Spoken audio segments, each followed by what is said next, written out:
bukan apanya Poli. Untuk sementara kan bisa dulu kayak kemarin apa untuk anak-anak sekolah. Makanya. Baru sudah puluhan tahun. Jadi tahun ini jadi saya janji kok jadi.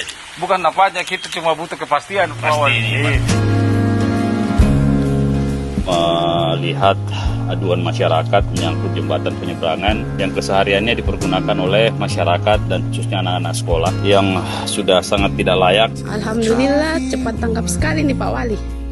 Baru 1 minggu saya laporkan dari Pak Lurah, alhamdulillah cepat ditanggapi. Ini sudah menjadi prioritas pemerintah Kota Makassar. Tahun lalu sudah ada dalam perencanaan dan insya Allah tahun ini akan segera dikerjakan dan ini akan menjadi perhatian pemerintah. Hari ini kita bersama-sama memastikan bahwa tahun ini jembatan ini pasti akan kita selesaikan untuk memastikan aksesibilitas masyarakat yang ada di Makassar bisa berjalan lebih lancar lagi.